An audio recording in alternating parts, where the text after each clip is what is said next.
좁아서 그런 것이 아니다. 영호는 상처가 심해.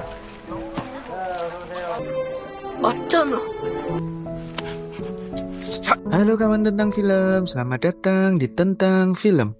Terima kasih sudah memilih video ini. Kali ini saya akan membawakan film drakor yang berjudul 100 Days My Prince. Tidak lupa saya mengingatkan sebelumnya untuk like dan subscribe channel ini. Film ini meneruskan dari episode sebelumnya. Jika belum nonton episode 1-5, silahkan nonton dulu. Film ini menceritakan tentang seorang putra mahkota yang kehilangan ingatan dan menikahi perempuan lajang tertua di Joseon. Sebelumnya saya mengingatkan kalau konten ini mengandung spoiler. Oke, tanpa berlama-lama lagi langsung saja ke filmnya. Di awal film kita diperlihatkan saat pejabat Chaeyeon menyuruh Moonsuk mencari jasad putra mahkota. Kemudian Moonsuk kembali ke tempat waktu itu dan menganalisa sewaktu pasukannya menyerang putra mahkota. Saat itu Hongsim dan juga Wonduk sedang bersembunyi dari Machil. Di sini Wonduk bilang jika ingatannya sudah kembali. 불편해졌다. 그래, 좁아서 좀만 참아. Lalu Wonduk menjelaskan jika tubuhnya mengingat kalau dirinya dulu dekat dengan Hongsim. 다 들통나버린 거. 기억하지 못해도 몸은 기억이 날 거라 기억하는 것 같구나. Saat itu Hongsim bertemu dengan kakaknya yaitu Moonsuk. Kemudian Moonsuk tidak mengakuinya. Tetapi Hongsim mencoba menyerang Moonsuk supaya dapat mengetahui bahwa itu benar kakaknya atau bukan. 이럴 수가 있어? 어떡해? Lalu Moonsuk menjelaskan kepada Hongsim tentang dirinya sekarang. Kemudian Moonsuk akan pergi, namun ditahan oleh Hongsim. Dan Moonsuk bilang jika mereka berdua seharusnya sudah tidak ada di dunia ini dan mereka tidak boleh bertemu. Hongsim disuruh untuk menunggu sebentar lagi. Setelah menyelesaikan misi ini, dirinya akan menemui Hongsim.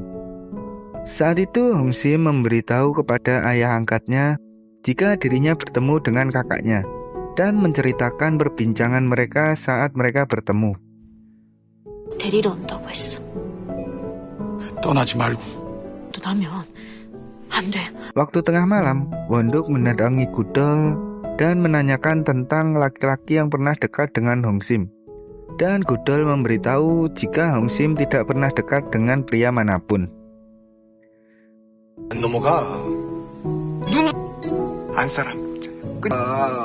오죽하면 너지 말 한마디도 없었잖여. Saat itu Wonduk akan masuk ke dalam rumah. Namun ada 3 orang yang datang untuk menemui dirinya dan meminta Wonduk membacakan buku untuk mereka.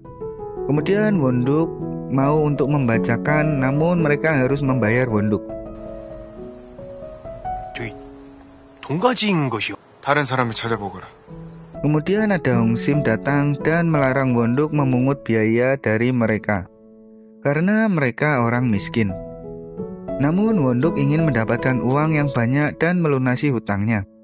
Namun Hongsim mengingatkan Wonduk dan Wonduk pun menyetujui jika membacakannya dengan gratis. Saat itu banyak orang yang datang menemui Wonduk untuk membacakan surat-surat yang mereka bawa. 그렇구나.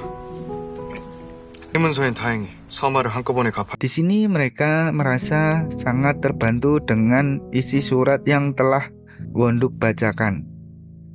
Karena mereka semua tidak ada yang bisa membaca. 켰어야 했지만 반드시 받아내거라. 세상. Kemudian ada pejabat Bukyeon datang dan memberitahu jika 4 hari lagi adalah persembahan untuk raja dan mereka semua yang ada di situ disuruh mencari bulu musang. 말을 하면 되지 않느냐.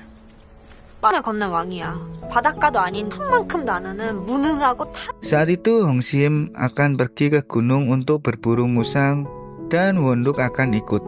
Namun Hongsim menyuruhnya untuk tetap di rumah. Dan jika ada laki-laki yang datang ke rumah dan mencari Hongsim, maka Wonduk harus bisa menahannya supaya tidak pergi, karena Hongsim akan segera datang. Kemudian Hong Sim pergi untuk berburu. Kemudian yang datang adalah anak kecil yang waktu itu ditolong Hong Sim dan memberikan makanan kepada Won-duk karena itu disuruh oleh Hong Sim.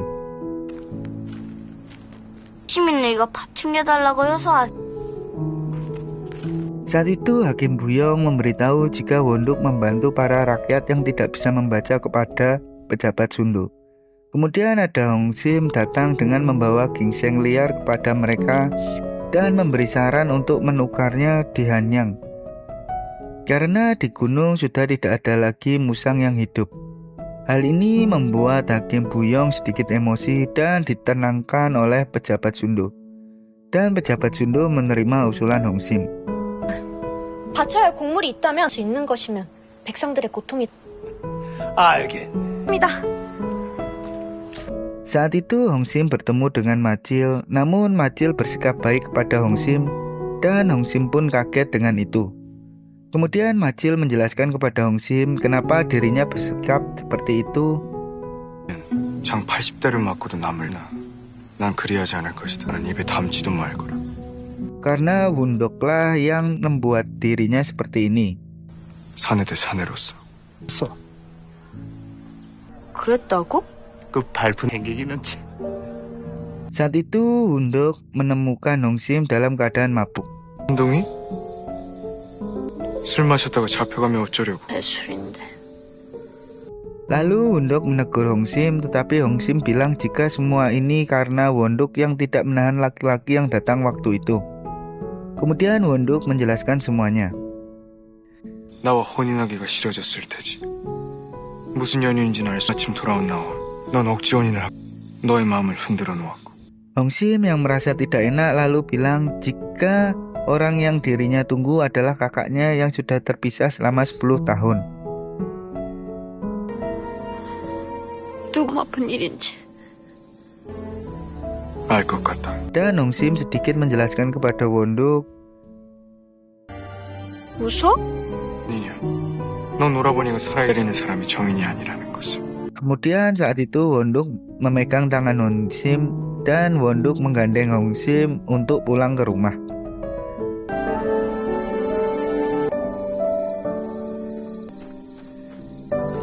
Saat itu Won-duk minta diajarin Hong Sim untuk membuat tali jerami. 어떻게 이렇게 몸 쓰는 일은 젬병이요? 이 말은 봐봐, 다시 껴봐. Kemudian Hong Sim mengajari Won-duk untuk membuat tali jerami itu. Tetapi Won-duk malah memandang Hong Sim saja.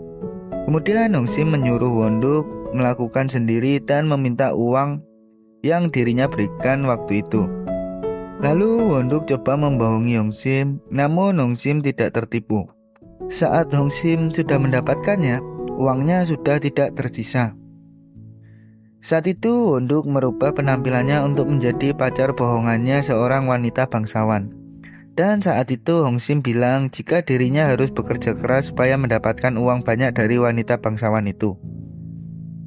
무슨 다? 진심이냐? 진심이지. 너 가. Kemudian Won-duk dan wanita bangsawan itu pergi untuk menemui seorang laki-laki. Saat itu di rumah ada yang merusak rumah Hong Sim dan memukul Hong Sim sampai pingsan. 왜 남의 땅에 집을 짓? 잡는 이유가 뭐예요?